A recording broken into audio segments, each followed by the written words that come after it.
Hola, buenas. Yo soy el estudiante Giovanni Paolo Ortega Gutiérrez con código 24110209 y esta es la práctica 4, sumador restador de la materia de sistemas electrónicos digitales y soy del grupo quinto E. El objetivo de esta práctica es que el alumno diseñe un circuito sumador restador de 4 bits, es decir, un circuito que tenga como entrada dos datos de 4 bits cada uno, siendo el dato A, A3, A2, A1 y A0, y el dato B, B3, B2, B1, B0 en conjunto. Ahora, los datos de entrada deberán mostrarse en dos grupos de 4 LEDs en binario y de complemento a 2 para los números negativos. Los datos, además, deberán visualizarse en dos displays de 7 segmentos, uno para el signo y otro para el carácter o número. Como marco teórico, primero tenemos que introducirnos a los sumadores. ¿Y qué son? Como primero tenemos el medio sumador. El medio sumador es un circuito combinacional utilizado para sumar dos bits binarios de entrada A y B. Tiene dos salidas, que es la suma S y el carreo C. Es decir, es el primero que sale hasta arriba, en donde como entradas nada más va a haber A y B y va a haber su salida S y C. No hay carreo, no tiene otro bit que esté entrando. Después tenemos el sumador completo, que el sumador completo es un circuito combinacional que suma 3 bits, 2 bits de entrada A y B, y un carreo de entrada CIN. Y este produce una suma S y un carreo de salida Cout. Se utiliza para realizar sumas binarias de varios bits. Aquí, por ejemplo, si nosotros ya hicimos una suma del primer bit en el que solamente ingresó A y B, salió un carreo. Ese carreo es el que entra al sumador completo. Es decir, nuestro sumador completo va a constar de la entrada A, B y el carreo anterior. Y de ahí va a salir un bit, que es el resultado de esa suma de esos bits, y el carreo. Después tenemos el sumador de n bits, que el sumador de n bits simplemente es como una construcción conectada de varios sumadores completos en cascada. Es decir, cada etapa suma un bit de dos números binarios junto con el acarreo proveniente de la etapa anterior. Es como el que sale hasta la derecha, en el que tenemos por ejemplo, el sumador completo de inicial, que es el de A0, B0 y Cin. Y ahí salió, como ya habíamos dicho, nuestro S0 y nuestro carry. Y ese carry entra al carry de entrada, pero del siguiente bit más significativo. De ahí sale nuestro otro bit, que va a ser el S1, y nuestro carry. Y el carry de salida del bit que sale como S1 o C1, ese se conecta al siguiente sumador completo, es decir, para sacar nuestros 4 bits sumándolos, tendríamos que hacer una suma en cascada de una interconexión en cascada de los sumadores completos. Y después tenemos el restador de n bits usando un sumador completo, en el que tendríamos que el sumador de n bits puede implementarse usando un sumador y el método del complemento a 2. Para realizar una resta se utiliza A menos B, donde A menos B es igual a A más B testada más 1. Como lista de materiales para esta práctica, utilicé una fuente de alimentación de 5 volts. También utilicé 4 LEDs rojos que sirven como indicadores de estado lógico de mi dato A, siendo en el orden jerárquico de A3, A2, A1 y A0 de izquierda a derecha acomodados. De igual manera, los mismos 4 LEDs, pero estos para el dato B. Y otro LED rojo que nos sirve como indicador de estado lógico, pero para la OP o el switch de operación. El que nos indica si está prendido sería una resta y si está apagado es una suma. Después tenemos 4 LEDs rojos de 2 volts que sirven para indicarnos el estado lógico de la suma. O en binario, qué bits nos está dando en en esos 4 LEDs. También tenemos 9 resistencias pull-up de 270 ohms a un cuarto de watt para los switches A, B y OP. Y también tenemos 9 resistencias de 270 ohms para los indicadores de estado lógico, o sea, para los LEDs de mis datos A, B y del de la operación. Además, utilizamos 8 resistencias, 7 para los 7 segmentos que sí vamos a utilizar en nuestro display que indica el carácter y una para el LED del display que nos indica el signo, es decir, el del segmento G.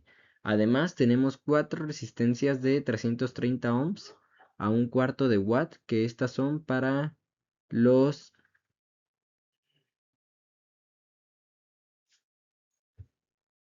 indicadores de estado lógico de la suma, porque ya habíamos dicho que ahí arriba tenía los LEDs.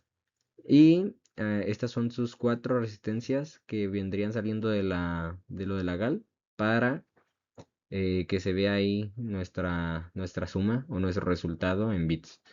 También tenemos nuestra protoboard y cables, 2 deep switch de entrada de 4 y uno de doble entrada. También utilizamos una GAL 22, digo, dos GAL 22B10, una que sirve como sumador restador que realiza la operación y otra que nos dice o nos decodifica los datos que vienen de S3, S2, S1 y S0, que son el resultado de nuestras sumas o restas. Además, utilizamos un display 7 segmentos cátodo común y un display 7 segmentos ánodo común.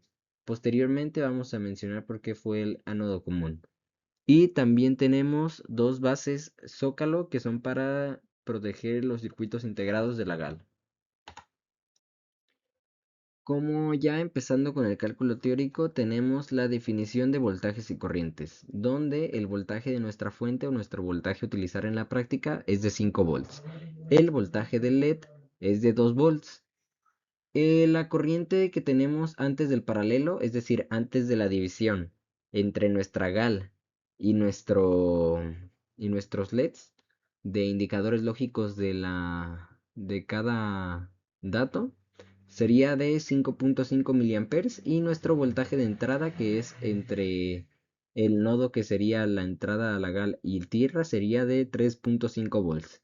Primero calculamos la caída de voltaje en nuestra resistencia 1 o nuestra resistencia pull-up, donde sería igual al voltaje de entrada de nuestra GAL y tierra y también entre el voltaje que tenemos entre tierra y VCC o nuestra fuente. Y sería 5 volts menos 3.5 volts, dándonos 1.5 volts, que es lo que yo quiero que haya en mi resistencia de pull-up. Y como quiero que haya 5.5 miliamperes, la resistencia que tendría que tener por rama sería de 272.72 ohmios. Y continuando con el cálculo teórico, tenemos el cálculo de la resistencia por LED de señal lógica, donde serían los 3.5 volts, que es entre nuestra entrada de la GAL a tierra, menos los 2 volts, que son los del LED. Y eso nos daría 1.5 volts, que los dividiríamos entre 5.5 miliamperes, que es la corriente que quiero que manejen mis LEDs de indicadores de estado lógico de los datos, dándonos otra resistencia por rama de 272.72 ohmios, igualmente. Como cuarto paso es el cálculo de la corriente por LED de compuertas, donde la resistencia que vamos a probar nosotros sería de 270 ohms, donde sería el voltaje de nuestra resistencia sería 5 volts menos los 3.5 volts, que es lo de la entrada de la GALT tierra, dándonos 1.5 volts, y esos 1.5 volts dividiéndolos entre 270 ohms, dándonos 5.555 miliamperes. Y con el cálculo ya real, donde estamos utilizando nuestras resistencias de 270 ohms y tenemos que nuestra corriente va a ser de aproximadamente 5.555 miliamperes, hacemos que sacar el voltaje de nuestra resistencia pull-up, donde sería los 270 ohms, por los 5.555 miliamperes, dándonos un voltaje entre las terminales de nuestra resistencia 1 de 5 aproximadamente volts o 1.498 volts. D de R2 pues es prácticamente lo mismo, 5 volts menos 2 volts menos el 1.5 volts, tendríamos prácticamente lo mismo, 1.5 volts de nuestras resistencias que van a cuidar nuestros LEDs. Y también tenemos que calcular la potencia de R1 con el switch cerrado, que sería los 5 volts al cuadrado entre los 270 ohms, dándonos 92.592 milivatios. Esto es importante ya que si ponemos una resistencia muy baja, tenemos que andar calculando bien cuál es la que quiero que sea de potencia, que aguante nuestra resistencia, porque si nosotros cerramos el switch, al ser pull-up va a pasar toda la corriente por ahí y se nos va a saturar. Y si no tenemos una buena elección de resistencia, se nos va a calentar y se nos puede quemar la resistencia. Y el voltaje de RL, que sería el voltaje de mis resistencias que cuidan a los displays, sería de 5 volts menos 2 volts, 3 volts, y la corriente que entraría a los displays sería 3 volts, y las resistencias que tenemos, que son de 330, serían 3 volts entre 330 ohms, dándonos una corriente por segmento de 9.09 miliamperes, lo que es correcto también. Y aquí tenemos las tablas de verdad de nuestro sumador restador, pero este es el primer sumador, el que, como nuestro sumador medio, que no tiene un carry inicial. Aquí solamente vamos a tomar A0, B0 y la operación que se está realizando. En donde nosotros, por ejemplo, cuando tenemos 0 en todos los de operación es una suma normal y cuando tenemos 1 es una resta. Entonces, aquí utilizamos la fórmula de A menos B es igual a A más B testada más 1, siendo C1 el carry, que es el bit más importante, el bit más significativo, y S0 el bit menos significativo. Haciendo así nuestras operaciones y teniendo que ese 0 simplemente está activo cuando uno de los dos está activo, es decir, cuando A está activo y B está apagado, o cuando B está activo y A está apagado, siendo eso una compuerta lógica de XOR. Y nuestro C1 salió de un Carnot que se realizó con los que sí obteníamos. Y ahí está la reducción de nuestro Carnot teniendo como respuesta del carry OP por B testada más A por B. Y aquí sería ya el resultado de con nuestra operación y nuestros sumadores completos. Aquí tendríamos 15 datos los que podríamos tener, 15 salidas posibles para cada salida. Es decir, eh, aquí, por ejemplo, tenemos 0, 0, 0 en la primera fila. Y eso es, como es un 0, se supone que es una suma. Entonces aquí tendríamos 0 más 0 más 0, pues nos daría 0, 0. Y así tenemos hasta que llegamos a la combinación número 8 de datos, donde tendríamos el 1, 0, 0, 0. Y ahí ya utilizaríamos nuestras fórmulas de A y de B. Entonces, aquí tenemos que nuestro S1 en realidad siempre sale en los impares, cuando nuestras cuatro entradas son impares. Ejemplo, la primera vez que aparece es en la combinación número 2. Bueno, ahí sería el 1, que sería el 0001, que la cantidad de unos es impar. Entonces, ahí sí nos daría un 1. Pero, por ejemplo, si nos vamos a la combinación que tiene el número 3, que es par, ahí tenemos dos unos en nuestras entradas y sería un 0 la salida. Entonces, en todos los que tenemos una combinación con unos impares o una cantidad impar de uno, vamos a tener una salida. Y eso significa que es un conjunto de XOR entre nuestras entradas. Y para nuestra salida tenemos las salidas que ya obtuvimos con nuestras operaciones de A menos B. Y ahí tenemos que va a ser un Carnot que podemos reducir.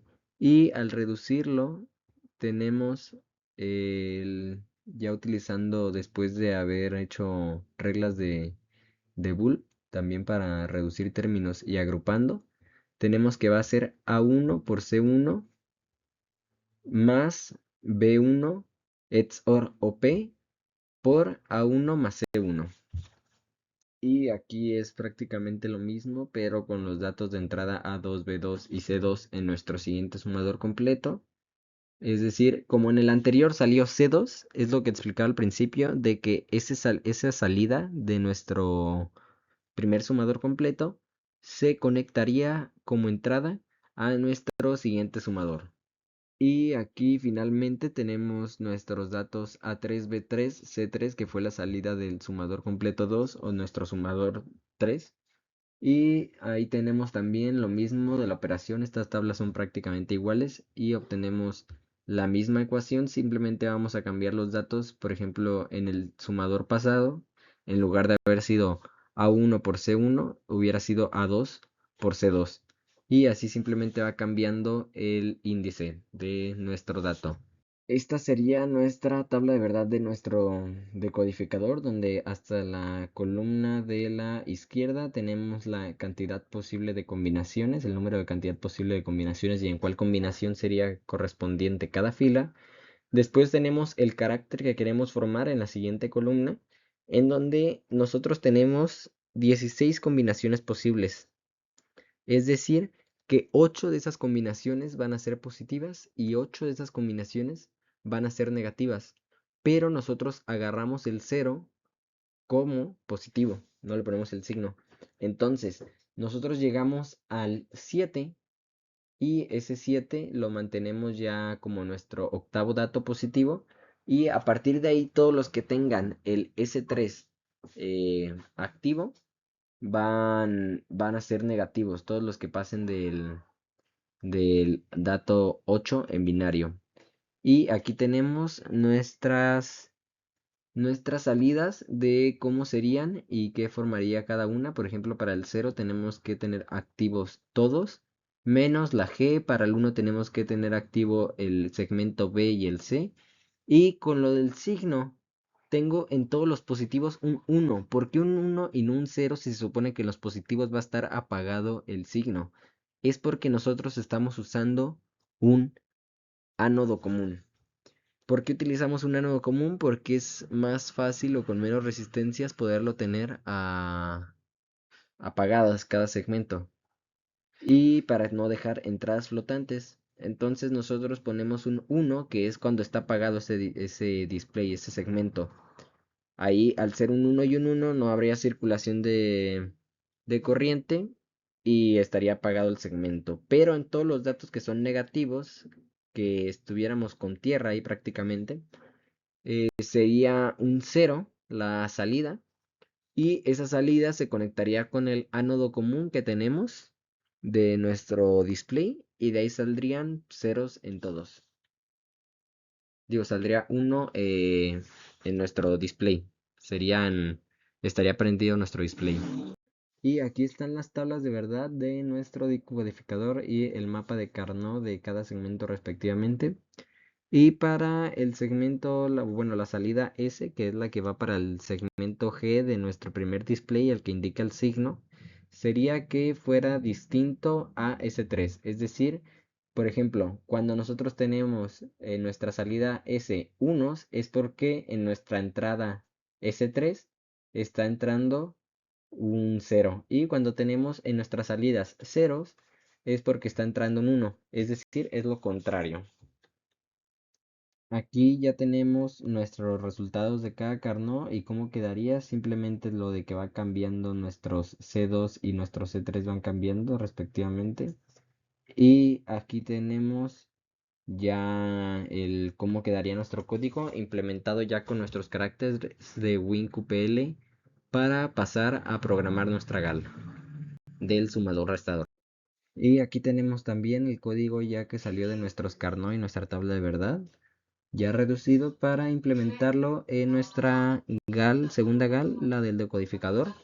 Y ese sería su código en WinQPL.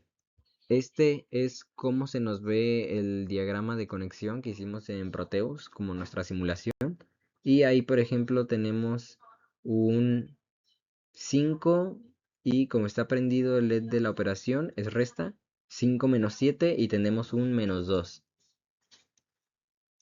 Aquí tenemos los pines de entrada de nuestra primera GAL, que es la del sumador restador, donde tenemos las entradas del dato A, que abarca el 2, el 3, el 4 y el 5 en pines, del dato B, que sería el 7, el 8, el 9 y el 10 en pines, y del dato que nos indica la operación, que es el del 11.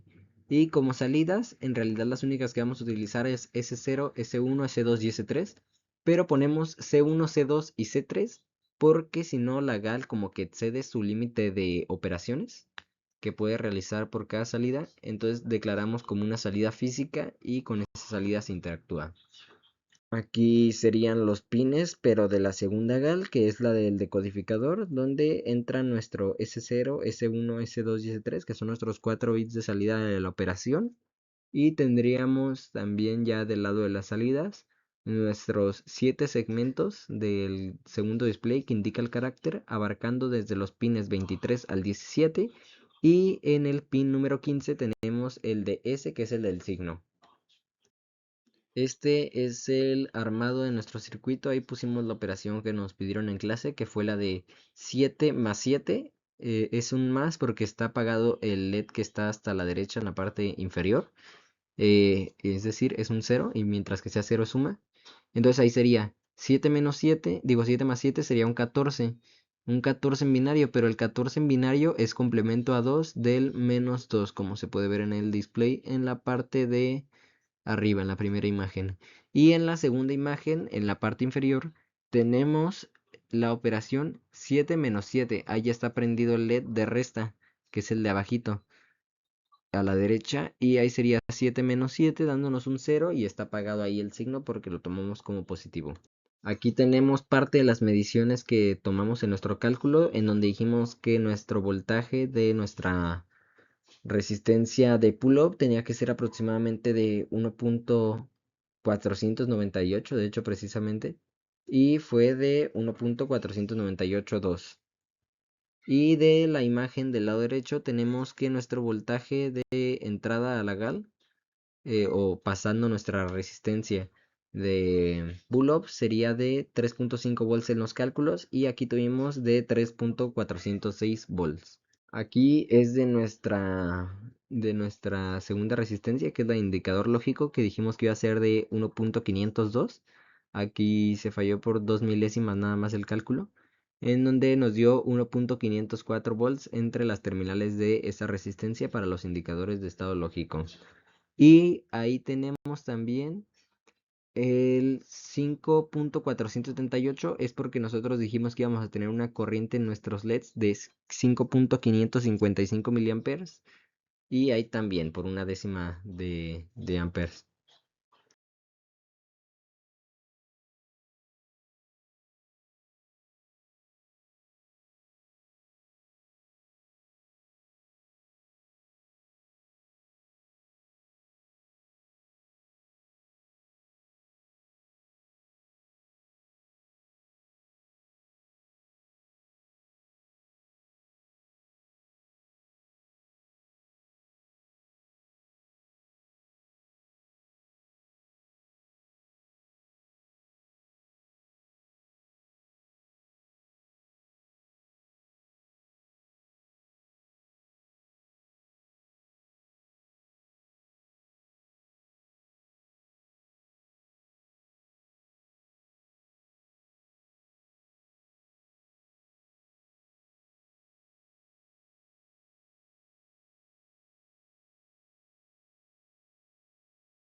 Ya hablando de los problemas que tuvimos a lo largo de la práctica, es que si nuestra resistencia pull fuera demasiado grande, no habría demasiada corriente para nuestros LEDs o también para nuestra GAL.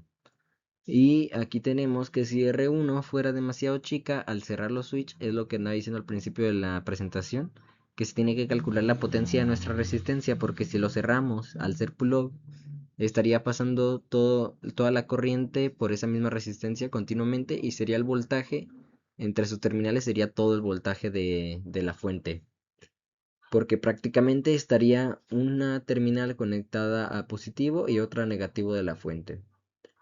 Y aquí tenemos problemas de bugs con WinQPL y problemas de bugs también a la hora de simular en Proteus, porque a veces parecía que no, pero ya cuando cerraba el Proteus y lo volví a abrir, ya la simulación ya estaba bien. Y eso me hacía revisar el WinQPL cuando el error podía venir de Proteus. O viceversa, pues, revisar Proteus cuando el error podía venir de WinQPL. Y también es en lo de la elección de ánodo y cátodo común, cuándo utilizarlo y por qué, también para que cuadre con nuestro programación, ya que por ejemplo si nosotros manteníamos que queríamos que fuera un 1 nuestro display, pero estábamos usando un ánodo común, iba a mantenerse apagado. Y finalmente, como conclusión, es que en esta práctica se logró diseñar e implementar un circuito sumador restador de 4 bits de dos datos distintos utilizando lógica combinacional. Además, se comprendió el funcionamiento de las operaciones aritméticas binarias tanto para números positivos como para negativos, mediante el uso del complemento a 2 para representar a números negativos. Además, se aprendió a representar los datos de entrada y salida usando grupos de LEDs y displays de 7 segmentos, permitiéndonos visualizar correctamente valores en el rango del -8 al 7 positivo.